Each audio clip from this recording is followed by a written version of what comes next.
Good evening, everyone. This is Jen Slay in Conversation, and this program is really just for you. It's to interview people from all over the world who have had the most interesting lives, who support people going through difficult times, or who may have gone through a difficult time themselves and have come out on the other side. Tonight, we are going to be interviewing Maria Conde, all the way from British Columbia, Canada. Hello, Maria. Hello, Jen. Thanks for having me tonight. Thank you for coming on. I'm so excited. So I'm going to tell everybody the story about how we actually connected. Okay. All right. So what happened was that my marketing coach had said, all right, Jen, you need to connect with other authors. So go out there and kind of see who you can find. So I started Googling and going on Facebook, and I saw your name, but not your accolades wasn't what attracted me to you. It was the fact that you were from Manitoba. Ah, Oh my gosh, it's another Manitoban. I love it. I didn't know that actually, that you found me that way. So I saw that she's from Manitoba. I'm like, oh, so she has to be friendly because that's all Manitobans are friendly. Absolutely. Absolutely.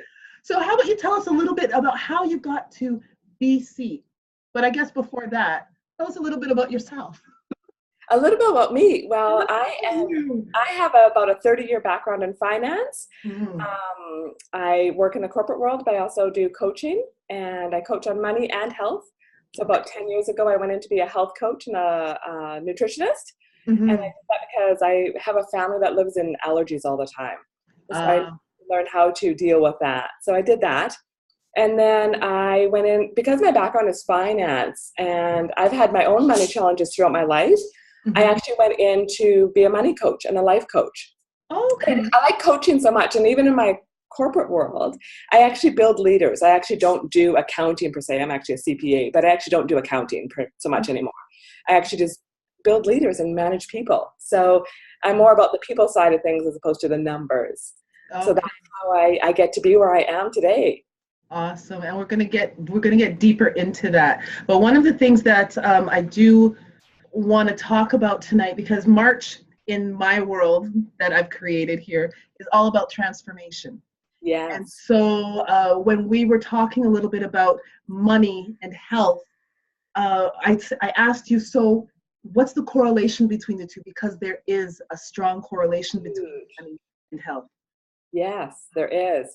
And what I found doing, when I was started out doing the nutrition coaching, I found that a lot of people had challenges with their money. And when I was doing the money coaching, I found they had a lot of health challenges. And it's what you learn is that how you do anything is how you do everything. And so it's how you just run your life, and it's your mindsets and your beliefs, and they flow into all aspects of your life. So it's not just one or the other. And so now when I have a course called The Wealthy Woman's Way, and I actually build in both components to it because you need all of that to just be the whole person, right? So right. It brings in both sides of the equation then. Yeah. Exactly. Now, one of the things that I found interesting when I was doing a little bit of research was that you are actually a sacred money archetypes coach. I am. Yes, that's part of my money coaching background. Yes. And I have two different pieces. I had the money breakthrough method, which is more what to do with your money and how to manage it better. But the sacred money archetypes is more on your mindset and your beliefs. And the archetypes are quite interesting because even for me, when I jumped into the course, I didn't know a lot about it. And I did my own quiz on what archetype I was, and I didn't know anything about them before I did it. And I have to say, when I found out what my archetype was, I started crying. I was so upset about it. And I have part ruler in me, which I'm a leader, so I get it, right? Maverick, a little bit of risk taker, I get it. But my number one archetype was celebrity. Okay, and so what does that mean? Really? And I was so upset I can't be a celebrity. What does that mean? And when I get down to it, I had to own it, and I do, and I like to be out in front, and I use my outgoing, my friendliness, my all that side of me to actually connect with people, to make money, to there's a good side to it. So it wasn't just all about a flashy person sort of thing. So I had to learn a little bit about it. So, but it was very interesting. But I could really relate to how how I have all those things in my life. And even on the maverick side of things, about taking a little bit more risks in my life. And I'm very conscious of all those things. Mm-hmm. And there's quite a bit to it. It's quite in depth, and it's very fun to do. Well, I was going to say, how would a person get to be able to do is it a quiz or? It's a very long quiz, yeah. Okay. Somebody could just message me and I can get it to you. I do have it set up on my website, but it's turned off right now. Okay. And because I was running some other programs on there, but I'm happy to give it to anybody who wants to do it. I would be very interested to find out what my archetype is. Yeah, we'll get you sorted out. So with that, is it that you are who you are and that's just it, or can you actually do things to change your archetype? That's a very interesting question. We've debated it in our groups and stuff like that. And I think you really are what you are going to be. And because I thought, well, maybe I won't be a celebrity forever, but if I do that test today or that quiz, I'm still that person. And I may be a little bit more ruler than I am celebrity, or, those change a little bit, but some of those fundamentals of me are not going to change. So it's kind of like you are who you are, but you can change some of your behaviors so that you can be, for example, more responsible. Yes, absolutely. And even on those things too, because they have sort of the positives and negatives. Like if you actually see one of the cards for it, I don't have one of them here. They're beautifully made up cards for every one of the archetypes, but it has sort of the pluses and the, I don't want to call them negatives, but there's, pros and cons to it, and how you can turn that around a little bit. So, the celebrity might be using their image to gain acceptance. Okay. Which I know I did in my life. I don't do it so much now, but I'm very conscious of it. Okay. But I'm 50 now, so I don't, when I was 30, I worried about what people are going to think about me. But at 50, it's, it's a whole different mindset, right? Yes. But I was there, that was part of my makeup of who I am. And that's why I was really upset about being a celebrity. I said, I can't be that kind of person. But now I own it, because there's a really good plus side to that too, because I can use some of that to a really positive way to have a really positive effect in the world. Right. And I guess we say opportunities. So instead of the negatives, we'll say they're opportunities. Yes, absolutely. Opportunities to grow. Absolutely. So what do you find in the time that you've been working in this field with money? What do you find are some of the biggest blocks that people have when it comes to their thoughts of money and how to acquire money? Yeah, there's two big pieces. I find women that are in business, actually almost most people, I'd say, like to ignore their money. They don't even want to look at it. They don't want to acknowledge it. They don't want to deal with it. They just, it's there. They don't want to have to deal with it at all. The other thing I find, because it's all about your mindset and how you believe in things and your core beliefs from way back when, or events in your life that have happened to you. One of the biggest ones I see, and it crosses all fields of all areas of your life, is the mindset of lack and not having enough, whether it's not having the right relationship, not having enough money, not being the right weight. There's always not having the whatever it is that you need. As opposed to the opposite of just being, okay, I'm okay where I am right now. I'm okay that, I'm not in a relationship. That's okay. Or, I can make a choice in my relationship. If it's not great, I can either change it, make it better, or I can do something about it, as opposed to just being in that mindset of it's not good. And when it comes to the money side of things, a lot of people feel that there's never enough money. I'm never going to have enough, but I'm never going to get by. I'm never going to, I live in Vancouver, the big mentality here is I'll never be able to afford a house. Oh, okay. Yeah. But they, they don't get creative. They don't think about other ways or try to change their financial situation through work. They still go and have I watch people in the corporate world that go spend $20 on breakfast. They get the smoothie and they get the whatever to go with it. And their breakfast is $20. You could have a bowl of cereal and a piece of fruit at home for, $1. And you'd be a lot further to get in your house, even in Vancouver. Or moving outside of the city a little bit, figuring out what you need to do to make it happen. As opposed to just believing it can't. It can't happen, Yeah. And one of the things that I find that's interesting being in the world with different coaches, because you network with a lot of the people that are in your field, right? So other coaches and stuff like that. And oftentimes people have this persona of being very positive until you hear some of the words that come out of their mouth. And Absolutely. and it's almost like you have to shut it down, like, ooh, I need to step away here because you're just bringing in a whole bunch of stuff. Right? Absolutely. Somebody can look really, really happy and outgoing and friendly, but what's going on in their mind is just taking them in a whole different direction. Mm-hmm. Mm-hmm. And I know people in my life that are like that, super, super people, Winnipeggers that are just super friendly. Yay, Winnipeg. But there's a mindset there too in some people that just, there's never going to be enough, or they don't even have the desire for it. They don't even think it's attainable. Mm-hmm. And, there's a big piece of that where they just don't even think it's, why it can't be me, somebody else is going to be, and we talked earlier about the rich get richer sort of thing. Mm-hmm. And, that's one of those lack mindset pieces that go in there too. Mm-hmm. And with that one, I mean, the wealthy do get wealthier because they work on that wealth. The wealth works for them at that point. Right. And, somebody with that lack mindset, and it spirals too. So whatever you put attention to and you think about all the time, Yes. it's going to give you more of that. So if you are doing well, with money, more is going to come to you because you're having a positive attitude about it. If you think there's never going to be enough, well, there never will be enough. And which is you're going to spiral at the other direction. Mm-hmm. And, a major bill is going to come in and you're going to get disgruntled about it. And another major bill is going to come in. You're going to get really disgruntled and say, oh, it's never going to work. I'm going to have to give up. Where the wealthy person, if they get a big bill, they say, ooh, okay, let's pay that. And glad I can have a house that I have that big of a property tax bill. Right. It's just changing the perception. Yeah. And changing the way they think, the words. Your subconscious hears everything that you do and think. Mm-hmm. And it will act on it. Yeah.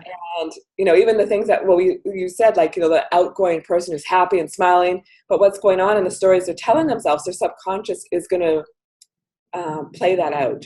And so that's when the self-sabotaging behaviors kick in. Yes. Yeah. Because it really, everything boils down to what you believe. Absolutely. If you believe that you're never going to have enough, you will never have enough. Absolutely. If you believe that negative things, like this always happens to me, then it's always going to happen to you, right? Yes, exactly. Yeah. So it boils down to belief. Now, one of the things that I really want to make sure that we do is provide people with a sense of hope. Like if they do feel that they have these spiraling messages in their head that are negative, and can they do anything to change it? Like what are some practical tools they can do to change it, especially when it comes to money? Because that's a big one. It is big. And I think the biggest thing, there's two big pieces that I teach. One is awareness, and just being aware of the language that you're using, the thoughts that you have. And whenever you say something that, oh, I can't afford that, are you making a choice at that point? Right now you don't have the money for it, but you can have that whenever you want. If you really want that, you can have that. It might be in this exact moment you can't have it, but if you say you have that lack mentality, it won't happen. But if you think about it, and it's a conscious thing, so you have to, it takes practice. You have to. I say to people to make a list. So here's some of the things that I commonly say.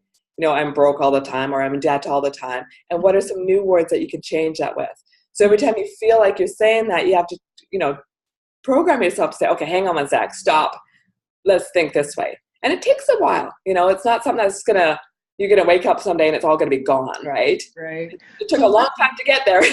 Exactly. So what would that message change? So if you are a person that says, oh my goodness, I'm always in debt, what is it something that they can say to change that?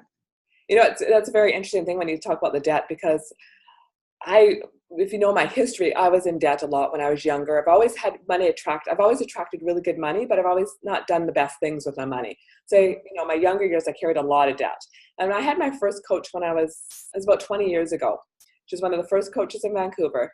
And she said to me, be grateful for your debt. I'm like, what? You're kidding me. Stressing me out right now. I've heard that, yeah. And she said, but you know what? That has bought you a beautiful vacation. Be grateful for that. It's bought you some food probably at one point in time. It's paid for your childcare, whatever your story is. Mm-hmm. Be grateful that the bank lent you that money so you could do what you needed to do whatever you had to do, and be grateful for it. And is it Kate Northrup? She has one of her money courses, she makes a little folder and she calls it her invoices, and she calls it receipts for blessings already received. As opposed to bills to pay. Okay. So just those little tweaks like that in the way you think about things can start the ball rolling. The other thing I was going to say is actually taking ownership of your money and looking at it. It can be so empowering to know what your numbers are. Even if it's scary, it'll still, you'll have some anxiety going through it, but in the end, you're going to feel so much better knowing that you can make proper decisions on your money. Right. And you're no longer have the head in the sand sort of thing, right? And, you're going to understand what a plan is and make a plan to get where you want to go. And it does take time. It's not something that changes overnight, right? Especially on the money side of things. It's, it's a hard hill to get to the top, but once you compound it and start going, if learning about compounding interest on money is a really interesting thing. And I've got a few things on my blog about that it's just, what you can do, what $1 does. If you put $1 in the bank every day, how that can compound. But, on the interest, if you look over lifetimes and stuff like that, it's really amazing to even educate yourself a little bit on that. And once you educate yourself a bit on money too, and how it works for you, learning about passive income, all those things, it's really empowering as opposed to a scary place to be. Because most people just I don't want to look at it. And I've been with very successful entrepreneurs. They're pulling in high six figures and they have no clue what's going on. And they haven't got some of their stuff collected. People owe them money because they just haven't gone after it, and they're just not looking after it, right? They don't want to know it. They don't want to look at it. Yeah. And it's like anything in our life. If you want to do well at something, you have to practice, or you have to learn about it, right? You have to study it. I was going to say, even if you have someone else looking after your money for you, you still need to know about it, know what's going on, understand it, and what it's doing for you or not doing for you, and take ownership of it. It's funny you say that. I remember an interview that Oprah was doing, and I believe it was with a celebrity that had gone bankrupt. And Oprah had said, even though I have a whole bunch of pies everywhere, it's really important that I know what check I'm signing and where the money is going, because otherwise things can just spiral out of control and you find out too late. And you have no idea what's happening. You can't make proper business decisions if, especially if you have some different entities going on and stuff like that. You might have a whole pile of money in your bank, but if one business is going bankrupt, are not doing well, maybe you need to be dealing with that, right? And shutting it down or moving something or making different business decisions. Yeah. So just to recap with regards to the money, because I want to get into the health side too. But to recap with regards to money, it starts with, what do you believe about money and how you attract or repel money, right? Yeah. Your belief, and then what are the words you're saying? Just concentrating on those two things to become more aware of your situation can help to totally transform your relationship with money. Absolutely. Once you have that awareness, you can start taking better action. You're going to be a little more conscious about, you look at your credit card bill or, your whole cash or financial situation. You'll start saying, well, do I really want to do that? You'll start gradually changing the way you look at things and think about things when you have that awareness. But if your head's in the sand all the time, you have no idea, right? Yeah. And so would you, financial advisor or a money coach, what should people look at when they're seeking someone like that out to help them out? I think it depends on where you're at in your whole financial picture for your life. If you're quite successful and have, not carrying debt and things like that, you just don't have a good handle on your money, I would get like a financial advisor who just specializes in where to put your money and what to do with it, making sure all your wills are in place and your insurances and all those things, right? Right. And possibly a business coach to make sure your businesses are doing what they need to be doing, right? But they might have that or they might not already. If you're somebody who's just, we'll say starting out in life or, has a lot simpler money picture to them, or maybe some debt or things like that. Somebody like myself as a money coach can look at some of those things. I typically don't work with people that are in high debt because they actually need a specialist for that. That's going to help them refinance or do whatever they need to do with that, right? Okay. But then it's the mindset piece, and that's what I will focus on mostly is the mindset, because you can't, even if somebody does a debt consolidation or something, you still are going to have those same behaviors in your mind, right? And you'll get right back in there again. Yeah. So you have to change that, right? Yeah. And somebody who's, I look at somebody who's very successful in business, they understand the mindset piece, and it's probably a lot less work for them because they're just tweaking it. They know they have the mindset to grow a business already and to bring in money, so they're not afraid to have money around them and things like that, right? Right. Or somebody who's not in that world is probably even afraid to have money come to them. And they don't even know it. They don't even recognize it, right? Yeah. They're afraid, you'll see things. One of my favorite books is The Big Leap by Gay Hendricks.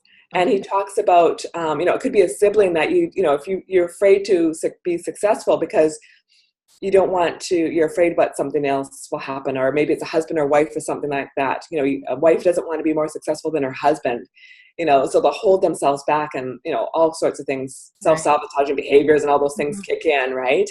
And they don't even realize it sometimes. Yeah. So the stress that can be caused when people don't believe that they have enough can seriously impact a person's health. Yeah, absolutely. Absolutely. Any stress. I mean, if you look at the health statistics now, stress is our number one issue out there. Yeah. And it's, I was just doing some research for I was redoing the Wealthy Women's Way course and trying to incorporate some new modules and stuff. So I did a little bit of market research on stress. And so the group I went out to, I was aiming sort of between the ages of 35 and 55. And when I went through that whole process, what I discovered is our millennials, very young age, the 25-year-olds, are very, very stressed right now. And, they're out of school. They have high expectations. The families have high expectations.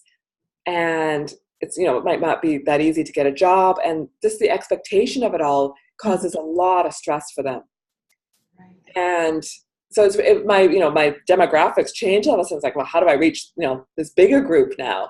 Because it's not what I thought it was, sort of thing. And it has a huge impact on our whole entire health, everything.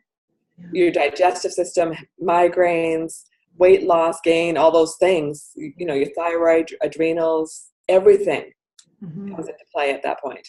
Yeah, and a few weeks ago, I had somebody on that was Joanna Rochester, and she was talking about how we can really heal ourselves through food, through nutrition. Can you speak a little bit, because you're also a nutritionist? I am, yeah, and I believe in food and an entire holistic path of doing things. I think it's more than food though too, because I was my background in nutrition. They taught us that it's not just about the food. You have to have, I can't think of the word for it now, of course. It'll come to me in a second. I'll give you an example that we used a lot in school. So two families go into the movie theater. You have the ones that are vegan, never touch sugar, they never do anything, but they're miserable, they're not happy, they're not talking to each other. And then you got the family that's, your average American family eating all kinds of junk food and just happy, having a good time out. They will be healthier than the people that are eating the vegan stuff, because they don't have community. They don't have a whole bunch of other things that are so important. So it's not just about the food. Food is huge. And we can, we have cutting out all the sugars and the fats, and I shouldn't say all the fats, but unhealthy fats. Right. So that's really good for you. But, watching when we eat, getting more green vegetables, all those things that we know we should be doing and don't do usually. All those go to making you healthier. But when it comes to living a whole entire healthy life as a whole, you need to have all of it. You need to have good relationships. You need to have good support around you, good community. All that really matters. And so it goes back to mindset. Because if you have a negative mindset, you're not going to have the strong relationships. You're not going to have the social network. You're not going to have a positive outlook with regards to your job and to be able to attract the money, so that you're not stressed, So it Yeah. all It comes all comes together. Yeah. back. Yes. Absolutely. And I have to say that whole coming together has been a really struggle for me in my business because I'm trying to teach it as a whole. And it's really hard to market that as a whole because everything integrates together, right? Yes. And, Yeah, definitely. it's Definitely. really quite interesting how it all comes together though, because it all matters. Yeah. So we have some people on here that are making some comments. So Tina says, when you get older, you do not worry as much of what other people think. And she found Absolutely. that to be true as well. Absolutely. Making changes for the better. If there are any questions out there, guys, please make sure to put them in. We will try to make sure to answer them live for you. If we can't, we will go back and make sure to answer them. So just want to say hi to Angelo, to Scotty, Tina, Angela, Syed, Jaleel. Thank you all for coming on here and watching our interview with Maria Conde from British Columbia, Canada, who is a money coach as well as a nutritionist and has a very keen understanding of the relationship between money and health and nutrition. And so we just value you being on here tonight, Maria. Thank you so much. Thank you. It's great being here. Loving this. Awesome. Awesome. So you wrote a book or two. I did. Can you tell us a little bit about that? This last year, I co-authored a book with a group of women that was really amazing. The book is called Women Rising. It's volume 3. It's beautiful, lovely pictures. And so that was my first step into writing. Okay. And I did a course, a program through Chantel Adams and became a certified speaker and all that. And it was all through her. And it was an amazing experience. Okay. And then I got really brave after that. And part of my success is doing my morning rituals. So every day I have a very specific routine that I go through every day. And one of them is gratitude journaling. And last year when I was in my doing my Wealthy Women's course, one of my students challenged me. She says, I'm tired of gratitude. Everything's gratitude. They never talk about our successes. I listened to it and I heard her out and I said, you know what, you're absolutely right. So my new book is called Morning Magic. It's a daily gratitude and success journal. Okay. You actually set your goals for the day, and then the next day you say, what are your successes? Where you're successful. And it does gratitude, goals, and success. It does some weekly coaching in there. So it's got a little bit of everything in it. Nice. And how can people get a hold of those books? Both of them are on Amazon.ca and Amazon.com. Awesome. And if you send me that information, I'll make sure to put that in the comment section as well. So the Women Rising, what was that about? Like what kind of stories could we expect to see in there? That was all about women that have risen out of challenging situations. And it was sort of all different areas in life, where, somebody going through a divorce or somebody who has a child with some disabilities. And mine was about money and how I rose through that. My story was about being in debt at a young age. And what I found is that I missed out on a lot of opportunities because my money was holding me back. And you know what, that sounds like it's a very interesting story, and it sounds like it's a story that would really be helpful to some people. Would you be able to go into that a little bit and just share with us what that journey was like for you? Yeah. And for me, like everybody, it starts when we're little. And, I didn't learn this until I was, probably 15 years ago, where my mindset actually came from. But when I was younger, I remember I had the big fancy house growing up, but I remember the bank coming and taking our car away because my parents were declaring bankruptcy. Okay. So we had the big fancy everything all gone.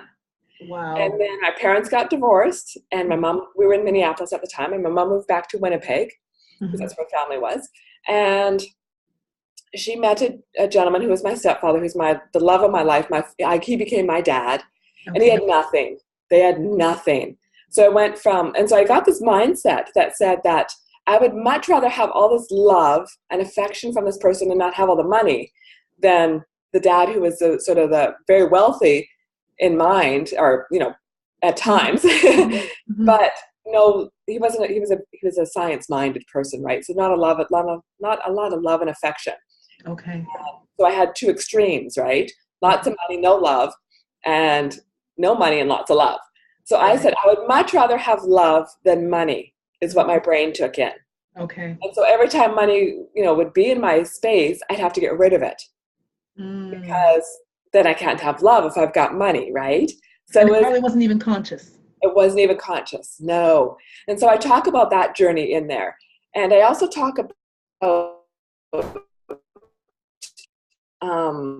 as I bring in the self-care component too, about in my money stuff, because it took me years and years and years of working through that too, working with coaches, and it's about being aware of it. And it got better and better and better over the years, obviously. But what I found, and that's where my celebrity profile comes in, is that I was spending money to gain friendships, or at Christmas you'd spend extra money on people, you know what I mean, where you really shouldn't have to, or you really don't need to, right? But you're trying to gain that affection or attention or whatever it is, right? And partly with age that goes away, and partly with wisdom and just learning and understanding yourself, right? And healing some of that over the years too is a big piece. And I also talk in there about there's a point in my life, it's about 2 years ago, where I was busy, and we had all these things going on, and I was waiting for, we often wait for life events to make us change things, right? And for me, a couple of years ago, I was my stepfather, who was the love of my life, was on his last moments, and I got the phone call from Winnipeg saying, he won't make it through the weekend. So Monday came along, and I was waiting for the phone call here in Vancouver. And I picked up the phone, and it's like the doctor. And I said, okay, hi. And she goes, and it was my doctor. And she goes, oh, Maria, sorry to tell you this, but your biopsy from last week came back that you have melanoma, and we have to do emergency surgery on you. Wow. And I was waiting for my father to pass away at the same moment. Right. Oh, wow. And so for me, it was one of those life-altering moments, and it stopped me dead in my tracks and said, okay, what matters in my life now? Am I living my life according to my values? What's important to me? My daughter, and I was fairly healthy too, so I was extra surprised too, right? But, when I was younger, I smothered on the baby oil, and I laid out in the sun in Winnipeg, 'cause that's what we did, Yeah, okay. So I get it. So I can't say I had it coming, but I mean, it's not surprising, right? Okay. But I was very fortunate they caught it right at the beginning. And because I was fairly healthy, I had a really good recovery. But what I learned though is the emotional impact of all that has taken a serious toll on me, a serious toll. And that I didn't understand until, it's a constant learning piece in life, right? And life's giving you all your lessons that you need to know. And that's where I got the money, the health, and everything sort of came together, the stress that we have in life, and living your life on purpose. Yes. And what's really important to you. And so that's sort of the driving of it all in there, and what I do and all that. Yeah. Wow. Yeah. So so you had this mindset that was in your brain subconsciously with regards to money, either have a lot of money and no love, or no money and lots of love, and that you kind of played that out throughout your life. And as you grew older, and through coaching and counseling and things like that, you began to learn about that. And then there was that moment where it's like, whoa, what really matters? Yes. And there's also a book I read, I have to say. And the book that it was doesn't really matter, the title of it, because everyone's going to have that moment in their life when they read something and it's just going to shock them. It's going to say, oh my God, that's, how have I, where have I been? And this particular book, I know I had on my bookshelf for 10 years. And I think I read it at one point. But one day, all the light bulbs finally came on and said, wow, And I had a few other mindsets in there, because I always say I'll be in debt forever. Even if I had a small amount of debt, I'd say I'll have debt forever. And of course you will. If you say that, you believe it, your subconscious acts on it. Yeah. And so I had a few things I had to work through on that. Yeah. And yeah, your subconscious will work to have exactly what you say. Yes. And you got to be so careful because, I've actually even attracted things that I don't want to and even to asking the universe for things. And I've learned to be so clear on it. And I talk about an example in the book because I have a young daughter who's anaphylactically allergic to nuts. But we didn't know that at the time. And so we had a new train system here in Vancouver. So we're going to go out for a big adventure today. We're going to have, I asked the universe for a fun, adventurous day. Well, we had a fun, adventurous day because she went off on the train and I had to get her to the hospital. And 10 hours later, I'm walking down a main street trying to find EpiPens for her, right? At every drugstore, right? I got a fun, adventurous day. Not necessarily fun, but it was an adventurous day. I think I asked for, not fun, right? Yeah. Oh, wow. Now I'm really careful. It's like, I want to be fun. I want to be healthy. I want to be safe. I want to be specific. Be specific. It's funny. This morning, when I do a post every morning just to encourage people and stuff. And one of the things with regards to transformation, last week I was saying, okay, so what is it that you want to see transformed in your life? And then we went into be very specific what it is that you want transformed. Like you say, well, I want my finances to be transformed. Okay, what is it about your finances? I want financial freedom. Specific. What does that mean? Exactly. And that freedom, and I use the word flourish and freedom a lot. It's my company name. And freedom to everybody means something different, right? Exactly. And you have to define that. And what you said, exactly what you're saying, you have to define what all that means, what's important to you. Mm-hmm. And in stuff I teach, it's about your values and how are you living your life congruently to that. We often think we want something, and that's a big difference between the wealthy too. The lack mindset group will wish for things.